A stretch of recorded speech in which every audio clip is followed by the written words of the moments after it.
On a cold evening in January 2007, something unusual appeared on Dublin's skyline. Near the M50 motorway roundabout in Ballymun, a cluster of makeshift tents and plastic sheeting rose from the muddy ground.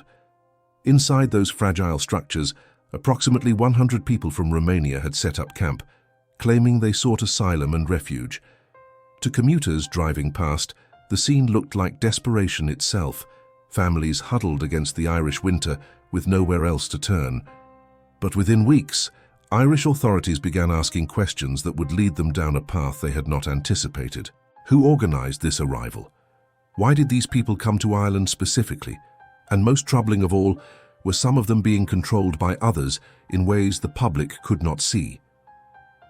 This investigation begins not with a single crime, but with a pattern, a network of exploitation stretching from Eastern Europe to the streets of Ireland's cities, where the simple act of giving a coin to someone in need became entangled with organized crime, human trafficking, and a ruthless economy built on the backs of the vulnerable.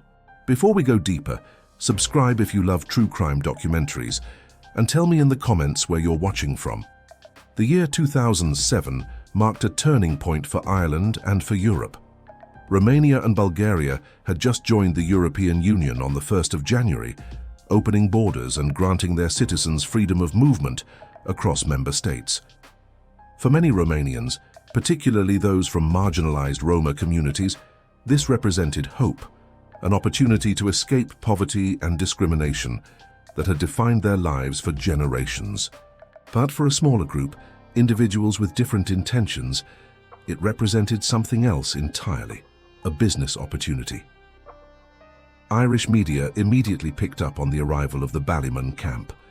Newspapers warned that Eastern European crime bosses involved in human trafficking had plans to send thousands of Roma into Ireland, with welfare handouts funneled back to shadowy bosses abroad. The language was often inflammatory, playing on fears about immigration and crime. Yet beneath the sensational headlines, Irish police, the Garda Síochána, were gathering intelligence that suggested something genuinely troubling was taking place.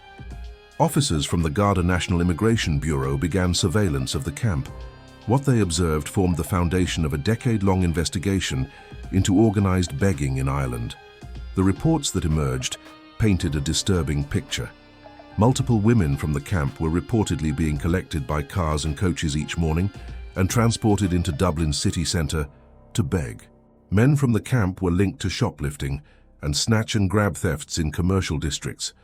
One elderly member of the group was observed at a Western Union office, depositing money that investigators believed was being sent back to Romania on behalf of traffickers. The amounts were not insignificant.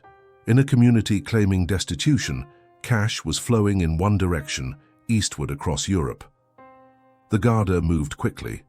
By late July 2007, the government had served deportation orders on the encampment. On the night of July 25th, at least 70 members of the group were flown from Dublin to Bucharest on flights paid for by the Romanian government. Another 35 initially refused to leave and intended to fight their deportation orders, but were eventually removed as well.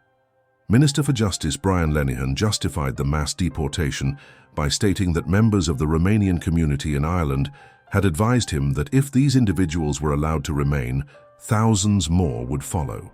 It was a controversial decision, criticized by human rights organizations, who argued that the deportations were rushed and that the group's claims of persecution in Romania had not been properly examined. Yet from a law enforcement perspective, the Garda believed they had disrupted what could become a larger organized crime operation. Among the deportees was a man who would become central to the story of organized begging in Ireland. His name was Baron Rostas, a 40-year-old Roma from the village of Vadu Crisului near Transylvania. Rostas had positioned himself as the spokesman for the Ballymun camp, claiming to represent marginalized Roma fleeing discrimination. To the media, he presented himself as a community leader. To investigators, however, he represented something very different.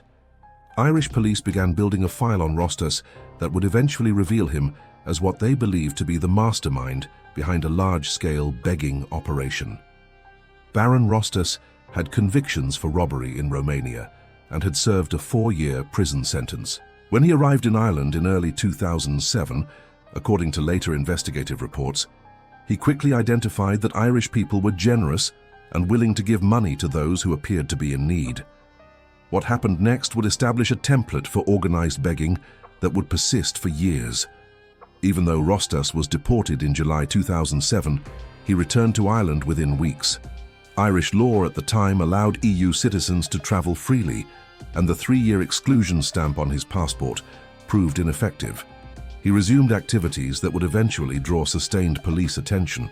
By 2013, investigative journalists from the Sunday World newspaper published an exposé describing Rostas as the public face of the M50 sit-in, and simultaneously the mastermind of a begging operation that enriched what they termed a criminal family. The report alleged that Rostas and his associates were wiring tens of thousands of euros to Romania, using the proceeds to build large homes while forcing women and children to beg on Irish streets. The system Rostas allegedly implemented was methodical. Lieutenants under his direction reportedly organized groups of Roma each day and marched them into Dublin's city centre.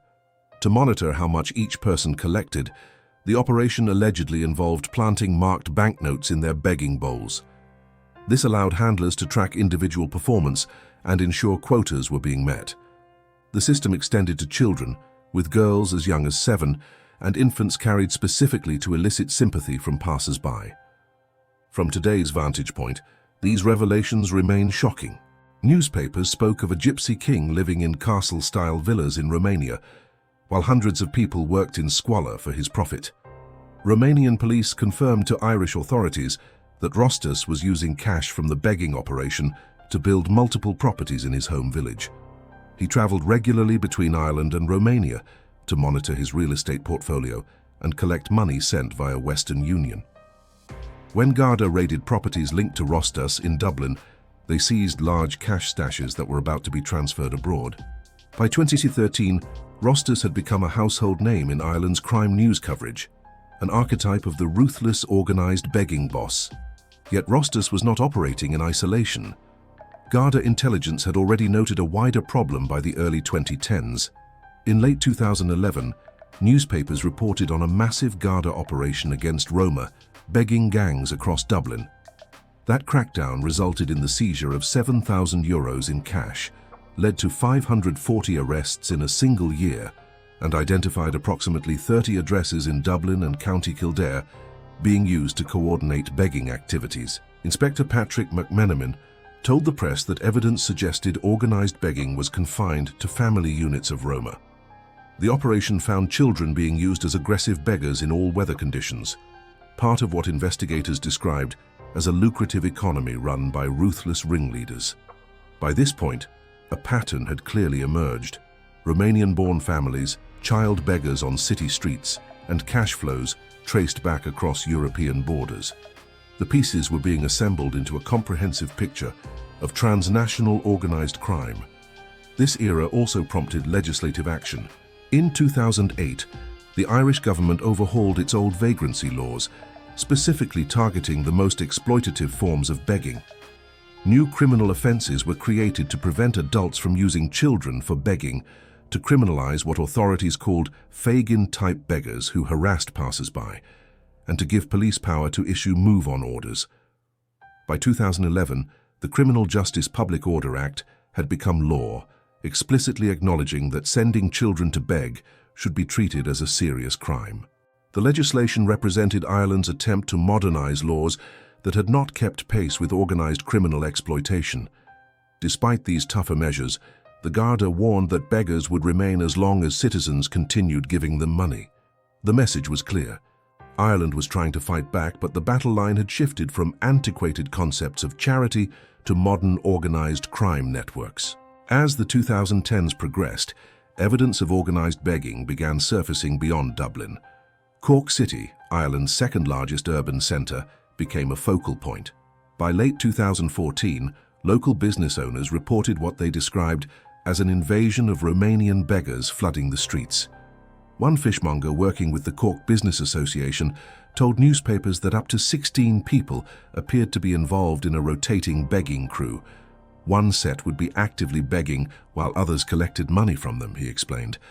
estimating the group earned between 120 and 150 euros each, 2 to 3 times per day. These were clearly not isolated homeless individuals. To business owners observing the daily patterns, it appeared coordinated. At a council meeting in December 2017, their suspicions were confirmed. Chief Superintendent Barry McPolin of Anglesey Street Garda Station revealed that officers suspected a Romanian group was organizing beggars in Cork. Members were flying from Bucharest to Dublin, then traveling to Cork specifically to beg. McPolin told the Joint Policing Committee that Garda had secured evidence suggesting organization. Some prosecutions involved people who had purchased round-trip flight tickets from Romania. These were not desperate individuals making one-way journeys to escape poverty. They were arriving with return tickets already booked, suggesting a planned operation with a defined time frame. Last month, 12 Romanians with Dublin addresses were found begging in Galway, McPolin reported. More beggars who had flown into Dublin were arrested and charged in Roscommon. The pattern indicated that organized begging had spread from the capital into rural areas. According to Garda sources quoted in news reports, the numbers of organized beggars had declined significantly in Dublin after an intensive crackdown, pushing them out of the capital and into the countryside. One source told reporters that a flight from Romania had recently arrived full of beggars. While Dublin still had a presence, they were moving around the country. The source explained that the gangs were spreading out because they knew rural areas had fewer police resources. Officials used the word trafficked when describing what they suspected was happening. People were being brought into Ireland from Romania specifically to beg under circumstances that suggested coercion or control. When Garda arrested members of the gang in Cork City for obstruction, they found return airline tickets to Romania in their possession. This discovery corroborated McPolin's assessment that the operation was organized and cyclical. The beggars were not settling in Ireland. They were rotating through on what appeared to be scheduled deployments. Business owners in Cork grew increasingly frustrated. One trader noted that some beggars were aggressive, standing near cash machines or parking kiosks, tactics designed to intimidate people into handing over money. Shoppers complained of being approached multiple times in a single trip to the city centre. For local businesses, the organised presence created an unwelcoming atmosphere that they feared would drive customers away. The Cork situation highlighted a key challenge facing Irish authorities. Begging itself was not always illegal under the complex patchwork of laws that existed. Prosecutors had to rely on public order offences, obstruction charges, or harassment statutes. Even when individuals were arrested, convicted, and fined, they often returned to the same locations within days. Behind the visible beggars on Cork streets, Garda believed there were organisers who never appeared in public. These figures allegedly arranged travel, accommodations, and deployments, collecting the bulk of the money while staying out of sight. In April 2024, a case in Cork District Court illustrated the ongoing nature of the problem. A 47-year-old Romanian man named Marian Hangalet, with no fixed address, appeared before Judge Mary Dorgan for the 4th time on charges of blocking pedestrians by begging on St. Patrick's Street. Through a Romanian interpreter, Hangalet said he had arrived in Ireland 2 weeks earlier on the promise of car washing work in Dublin that never materialized. When first charged, he had told the prosecuting Garda that he was singing, not begging. The prosecution clarified that what the accused was doing did not constitute singing. Judge Dorgan imposed a 3-week jail sentence, suspended on condition that Hangalet leave Ireland within 1 month. The case exemplified the revolving door nature of enforcement. Hangalet had been found begging in Cork 4 times, yet he remained in the country. His stated reason for coming, promised work that did not exist, raised questions about whether he had been deceived or recruited under false pretenses. The pattern repeated across multiple cases. Individuals arrived claiming they had been offered legitimate employment, only to end up on the streets begging. Some appeared to be genuine victims of deception. Others seemed to be part of coordinated operations. In October 2025, the Irish government took more decisive action. 23 Romanian men with criminal convictions were removed from Ireland on a chartered flight to Bucharest. The deportation was part of a broader enforcement effort. Since the beginning of that year, 130 people had been deported on 5 chartered flights, with another 137 removed on commercial flights. The total cost exceeded €1 million, with the most expensive single flight, carrying 24 men to Pakistan in September, costing €473,000. Minister for Justice James O'Callaghan defended the expenditure, stating that the right to freedom of movement is among the most fundamental freedoms provided to European citizens, but there must be consequences if a person's behavior means they should no longer be entitled to access this privilege. O'Callaghan emphasized that the vast majority of the Romanian community in Ireland were law-abiding and hard-working people, a statement intended to prevent the actions of criminal networks from stigmatizing an entire nationality. Yet the existence of organized begging networks had undeniably created tension and fueled anti-immigrant sentiment in some quarters. The question of why these networks targeted Ireland specifically has multiple answers. Ireland's prosperity made it an attractive destination for criminal enterprises. As Garda Commissioner Drew Harris noted in 2024, organized crime groups see Ireland as a wealthy, affluent country. This is reflected in cocaine use, which is proportionate to national prosperity, making Ireland a lucrative target. But beyond general wealth, Irish culture played a role. Investigators and community workers observed that Irish people demonstrated particular generosity toward those they perceived as needy. This cultural trait, rooted partly in Ireland's own history of poverty and emigration, created an environment where begging could be financially rewarding. Rostas himself reportedly recognized this when he first arrived, noting that Irish people were more willing to give than Romanians. The combination of prosperity, generosity, and initially weak enforcement created ideal conditions for organized begging to flourish. Another factor was geography.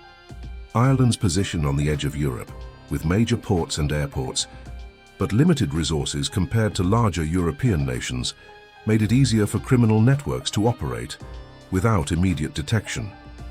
The expansion of the European Union in 2007 had opened borders, but had not been accompanied by corresponding increases in cross-border law enforcement cooperation. By the time Irish authorities fully understood what was happening, networks were already established. The human cost of these operations extended beyond the individuals forced or coerced into begging. There were the passers-by who gave money believing they were helping someone in genuine need, only to discover later that their charity was funding organized crime. There were the legitimate homeless individuals whose plights were overshadowed or dismissed because the public had become skeptical about all begging. There were the communities where begging became so prevalent that it changed the character of public spaces, making residents and visitors uncomfortable. And there were the children, perhaps the most tragic victims of all. When young children are used for begging, the damage extends beyond immediate exploitation. They miss schooling, are exposed to harsh weather and traffic dangers, and learn from an early age that survival depends on manipulation and deception. Some of these children have never known any other life. For them, being stationed at a traffic light with an outstretched hand is normal. Breaking that cycle requires not just law enforcement, but social intervention, education, and opportunities that many of these families have never had access to. The Roma communities at the center of many of these cases face profound discrimination in their home countries. Romania's Roma population experiences systematic exclusion from education, employment, and social services. This marginalization creates desperation that criminal networks exploit. When a family living on a rubbish dump in Romania is offered the chance to go to a wealthy EU country, even under unclear circumstances, the temptation is overwhelming. Some undoubtedly come willingly, hoping to earn money to send home. Others are deceived about what awaits them. Still others are coerced through debt, threats, or family pressure. In 2023, a joint operation between Irish and Romanian police demonstrated the international dimension of the problem. 6 suspects were arrested in connection with an organized crime group that had allegedly trafficked over 30 Romanian women into Ireland for sexual exploitation, along with drug trafficking and money laundering. The operation had been active since 2019. Victims were recruited in Romania, and transported to various locations in Ireland where they were accommodated in rented properties. Sexual services were advertised through online profile sites. The suspects also allegedly used the victims to sell drugs to clients. The group had acquired large sums of money, purchasing cars and real estate in Romania. To conceal the criminal origin of proceeds, they used complex financial circuits including fast money transfer services and bank accounts opened in the names of victims or associates. This case, though focused on sexual exploitation rather than begging, revealed similar patterns. Romanian organized crime groups recruiting vulnerable people, transporting them to Ireland, controlling them through various means, and funneling profits back to Romania, where they invested in visible displays of wealth. The infrastructure and methods overlapped. Some networks engaged in multiple forms of exploitation simultaneously. The announcement of the arrests came from Eurojust, the European Union's judicial cooperation agency, highlighting how these investigations required coordination across jurisdictions. Irish police working alone could arrest individuals in Ireland, but dismantling the networks required cooperation with Romanian authorities who could target the organizers and financial structures in their home country. In 2024, at an anti-trafficking conference in Cork, Garda Commissioner Drew Harris delivered a stark warning about the scope of trafficking in Ireland. Harris stated that cross-border traffickers were bringing victims to Ireland predominantly for the sex industry, but also for forced begging. In some cases, he said, victims had their limbs mutilated to enforce compliance, a claim so disturbing it warranted careful examination.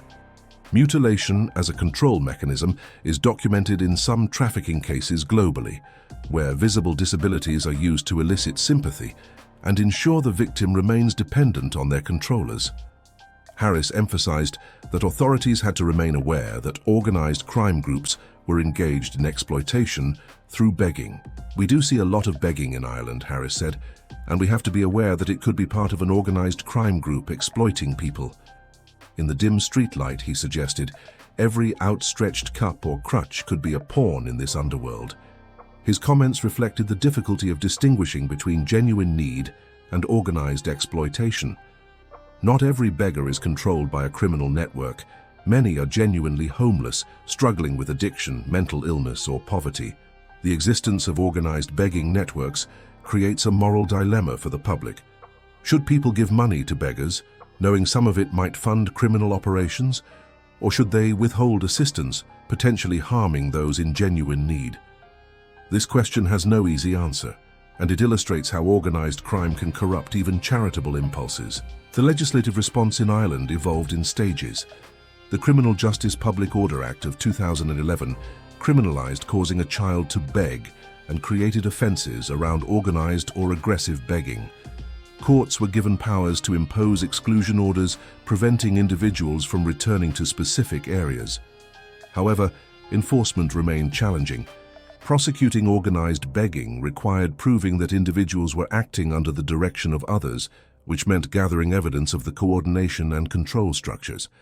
This was resource-intensive and often difficult when the organizers remained in Romania or moved between jurisdictions. By the mid-2020s, Irish authorities had shifted strategy. Rather than focusing solely on arresting individual beggars, they increasingly targeted the facilitation networks. This meant investigating money transfers, identifying properties used to house beggars, and building cases against organizers, even when those individuals were not physically present on Irish streets. The use of chartered deportation flights represented another tactical shift. By removing convicted individuals en masse, authorities hoped to disrupt the networks and send a message that Ireland would not tolerate organized criminal exploitation. Whether these measures would prove effective in the long term remained an open question. As long as economic disparities existed between Ireland and parts of Eastern Europe, and as long as criminal networks could profit from exploitation, the incentive structure remained in place. The story of organized begging in Ireland is ultimately a story about vulnerability and exploitation. It is about how poverty and marginalization in one country create opportunities for criminal networks to profit in another. It is about how legal frameworks struggle to keep pace with transnational crime in an era of open borders. And it is about how ordinary acts of compassion can be manipulated by those who see human suffering not as a tragedy, but as a business opportunity. On the streets of Dublin, Cork, Galway and beyond, the scene Harris described continues. Figures crouch at pedestrian crossings, hands outstretched. Some are genuinely in need, others are not.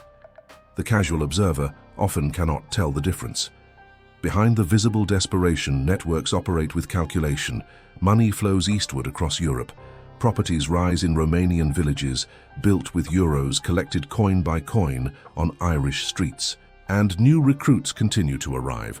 Some deceived by promises of work, others coerced by debt or family obligation, a few perhaps hoping to exploit the system themselves. The Garda continues its work, making arrests, securing convictions, gathering intelligence. But as Commissioner Harris acknowledged, this is an enduring challenge. The investigators, the prosecutors, the social workers all understand that enforcement alone will not solve the problem. Real solutions require addressing the root causes, the poverty and discrimination that make people vulnerable to trafficking and exploitation in the first place. Yet those root causes lie largely outside Ireland's control, embedded in the social and economic realities of other countries. What Ireland can control is its response, the laws it enacts, the resources it dedicates to enforcement, and the support it provides to victims. The challenge is finding the balance between protecting public order, deterring criminal networks, and ensuring that genuine victims are not further harmed by enforcement actions. This balance remains elusive, contested by different stakeholders with different priorities. As night falls over Dublin, the city lights come on and the streets fill with people heading home from work or out for the evening. Among them are those who have nowhere to go, sleeping rough in doorways or under bridges. And among those may be people controlled by others, people whose suffering enriches someone else, people caught in a system that transcends borders and exploits the most fundamental human vulnerabilities. The story of organized begging in Ireland is not finished. New chapters continue to be written with each arrest, each deportation, each court case. Baron Rostas, the figure who emerged as the face of organized begging in the late 2000s, continued to appear in Irish courts well into the 2010s. Despite exclusion orders and deportations, he repeatedly returned. In a 2016 case, court documents noted that Rostas joked with arresting Garda that removing him from Ireland would be a waste of time and money because he intended simply to come back. That attitude captured something essential about the challenge authorities faced. As long as the enterprise remained profitable, individuals would continue coming, networks would continue operating, and the cycle would continue. The international dimension of the problem extends beyond Ireland and Romania.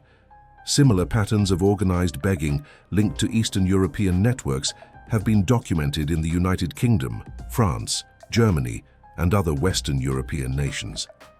The European Union's promise of freedom of movement, intended to promote prosperity and unity, has also created opportunities for criminal exploitation that national governments struggle to address individually.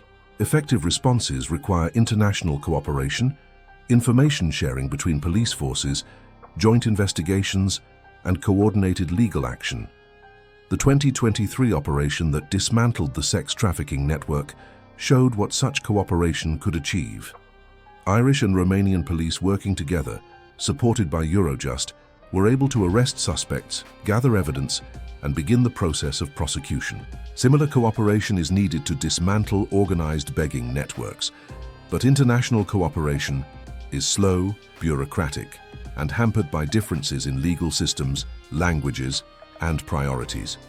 Criminal networks, by contrast, operate with flexibility and speed, adapting quickly to enforcement pressure and finding new routes and methods when old ones are disrupted. This asymmetry gives them a persistent advantage. For the individuals caught in these networks, the experience can be devastating. Imagine arriving in a foreign country promised work or a better life, only to find yourself under the control of people who confiscate your documents, house you in overcrowded conditions, and demand you spend hours each day begging in all weather. Imagine being told that you owe them money for your transport and accommodation, debts that can never quite be repaid. Imagine the shame of begging, the fear of police, the exhaustion, the realization that the life you hoped for will never materialize. Some victims eventually escape. They contact authorities, seek help from social services, or simply disappear into the shadows of the city, hoping to avoid both their controllers and the police. Others remain trapped, either because they see no alternative or because the psychological control is too strong to break. The networks sometimes use family ties as leverage. If your relatives back home are threatened, or if your children are being watched, you comply. The exploitation becomes a cage built not just of physical control, but of fear, debt, and social isolation. From a criminological perspective, organized begging represents a form of human trafficking that operates in plain sight. Unlike drug smuggling or other crimes that require concealment, begging happens openly on public streets. The crime lies not in the begging itself, but in the organization and coercion behind it. This creates unique enforcement challenges. When police arrest a beggar, they may be arresting a victim as much as an offender. Treating victims as criminals can re-traumatize them and discourage cooperation with investigations. But treating all beggars as victims, when some are willing participants in organized schemes, creates its own problems. Investigators must make case-by-case determinations, often with limited information and time. They must balance the need for public order with the imperative to protect vulnerable people. This is difficult work requiring training, resources, and judgment that not all police forces possess. The public's role in all of this is complicated. When someone gives €1 to a beggar, they believe they are performing a charitable act. They may be, but they may also be inadvertently funding a criminal network and perpetuating a victim's exploitation. Public awareness campaigns have tried to address this, encouraging people to donate to established charities rather than giving directly to beggars. But these campaigns face resistance from those who believe in the immediacy and humanity of direct giving, and from those who argue that such campaigns stigmatize all beggars regardless of their circumstances. The broader implications of organized begging touch on questions of immigration, integration, and social cohesion. When criminal networks exploit ethnic minorities, particularly Roma communities, they reinforce negative stereotypes that harm all members of those communities. The association between Roma and begging, whether organized or individual, has deepened prejudices that were already entrenched. This makes it harder for Roma families who come to Ireland seeking legitimate opportunities to integrate and find acceptance. They face suspicion and discrimination because of actions taken by criminal networks operating within their communities. This injustice compounds the original exploitation. Not only are some Roma victimized by trafficking, but all Roma are victimized by the reputational damage that trafficking creates. Breaking this cycle requires not just law enforcement, but also active efforts to combat prejudice, support integration, and provide economic opportunities. Yet these broader social interventions are expensive, politically contentious, and difficult to sustain over time. As a result, the focus often defaults to enforcement, which addresses symptoms but not causes. The organized begging networks in Ireland highlight fundamental tensions in modern Europe. On one hand, the ideal of open borders and freedom of movement. On the other, the reality that criminal networks can exploit these freedoms in ways that harm both victims and host societies. On one hand, the desire to help those in need. On the other, the knowledge that not all displays of need are genuine. On one hand, the principle that all people deserve dignity and opportunity. On the other, the practical challenge of providing these when resources are limited, and some people actively exploit the system. These tensions do not have simple resolutions. They require ongoing negotiation, adaptation, and a willingness to accept that perfect solutions may not exist. What is clear is that organized begging in Ireland represents a form of transnational organized crime that will persist as long as the underlying conditions that enable it remain in place. The story that began in 2007 with a makeshift camp on the M50 has evolved into a more sophisticated and dispersed operation, but its fundamental nature has not changed. People are still being exploited for profit. Networks are still operating across borders. Money is still flowing from Ireland to Eastern Europe, and Irish society is still wrestling with how to respond effectively and ethically. The documentary record, compiled over nearly 2 decades, reveals patterns that investigators continue to study. The use of children in begging, the rotation of individuals on fixed schedules, the central role of family-based networks, the reliance on cash transfers to move money, the purchase of property in Romania as a way to launder proceeds. These patterns provide intelligence that informs enforcement strategies, but knowing the patterns does not automatically provide the means to disrupt them. As long as there are people desperate enough to be exploited and criminals willing to exploit them, this dark economy will endure. The legacy of figures like Baron Rostas extends beyond their individual cases. They became symbols of a type of criminal enterprise that many in Ireland had not previously encountered on such a scale. Their operations forced Ireland to confront uncomfortable realities about vulnerability, about how criminal networks operate in the modern EU, and about the limitations of national law enforcement in an interconnected Europe. The response, both legislative and operational, has been substantial but remains a work in progress. Each new arrest, each successful prosecution, each deportation represents a tactical victory. But the strategic challenge, how to eliminate organized begging rather than simply managing it, remains unresolved. In the end, the story of organized begging in Ireland is a human story. It involves individuals making choices, sometimes freely and sometimes under coercion. It involves communities, both those being exploited and those witnessing the exploitation. It involves authorities trying to balance competing mandates. And it involves all of us who encounter begging in our daily lives and must decide how to respond. There are no easy answers, no simple heroes or villains. There is only the ongoing struggle to protect the vulnerable, hold the guilty accountable, and maintain the kind of society where compassion is not seen as a weakness to be exploited, but as a strength that defines who we are. That struggle continues on Ireland's streets today, and it will likely continue for years to come.